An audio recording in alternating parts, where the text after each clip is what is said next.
अस्सलाम वालेकुम व्यूवर्स, आज हम बात करेंगे पाकिस्तान में जो सिविल मिलिट्री टेंशन्स चल रही हैं उनके सॉल्यूशंस पे। इससे पहले हम देखेंगे कि इधर पाकिस्तान में civil military tensions exist. Yes, 9 मई का वाक़या इस बात का प्रूफ है कि पाकिस्तान में सिविल मिलिट्री टेंशन्स पीक पर हैं।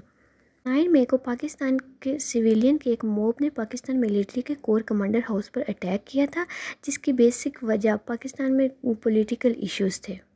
इस अटैक में जहां पर पाकिस्तान की गवर्नमेंट का बहुत सा नुकसान हुआ, उसके साथ साथ बहुत से कसूरवार और बेकसूर लोगों को सज़ाएं भी मिली। सैमुअल हंटिंगटन, जिसने सिविल मिलिट्री रिसर्च में एक अहम नाम कमाया है, वो ये कहते हैं कि पाकिस्तान में पेक्टोरियनिज़म एग्जिस्ट करता है। Praetorianism is actually the military interference in Pakistan political system.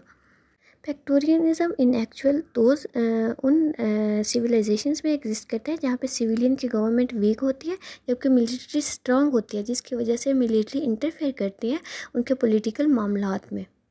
अब नीड ऑफ वॉर ये है कि बिल्ड किया जाए एक सिविल मिलिट्री रिलेशनशिप जिसमें सिविलियन को सुप्रीमेसी दी जाए, सिविलियंस को पावर्स दी जाए। अब यहाँ पर ये बात आती है कि पाकिस्तान के सिविलियंस को कैसे इतना पावरफुल बनाया जाए। तो पाकिस्तान के सिविलियन गवर्नमेंट को पावरफुल बनाने के लिए अब ज़रूरत ये है कि उनकी इंस्टीट्यूशनलाइजेशंस की जाए।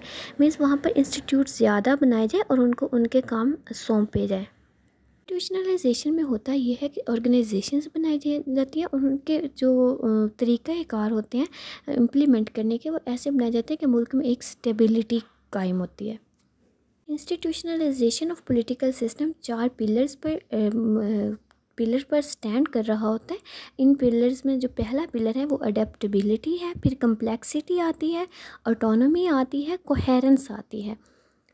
Adaptability is actually rigidity of organisation. अब उसकी रिजिडिटी कैसे कायम हो सकती है कि वहाँ पर इजीली ट्रांसफ़र ऑफ पावर हो, कि एक ऑर्गेनाइजेशन या एक गवर्नमेंट से दूसरी गवर्नमेंट में पावर जो ट्रांसफ़र है वो इजीली हो, उसमें हर्डल्स कम हो।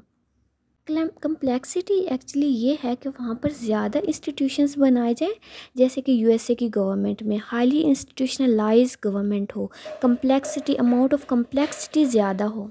अगर हम ऑटोनॉमी की बात करें तो वहाँ पे अमाउंट ऑफ ऑटोनॉमी ज़्यादा हो। चौथे नंबर पर अगर हम कोहेरेंस की बात करें तो इदारों के दरमियान कोऑर्डिनेशन ज़्यादा होनी चाहिए और पॉलिटिक्स में एक डिसिप्लिन होना चाहिए। और सैमुअल हंटिंगटन कहता है कि जो स्टेट है उसका पॉलिटिकल सिस्टम जो है वो स्टीराइल होना चाहिए और न्यूट्रल होना चाहिए। अगर हम रिवीजन करते हैं तो हम इन चारों पॉइंट्स को शॉर्ट फॉर्म में समराइज़ इस तरह करते हैं। Complexity means number of institutions, autonomy means independence, and coherence means discipline and coordination between the institutions. Pakistan government in solutions को अपने प्रायोरिटी बना लेते हैं तो पाकिस्तान में सिविल मिलिट्री टेंशन्स को ओवरकम किया जा सकता है। Thanks for watching. अगर आपको वीडियो अच्छी लगी हो तो लाइक, शेयर एंड सब्सक्राइब करना मत भूलिएगा। अल्लाह हाफिज़।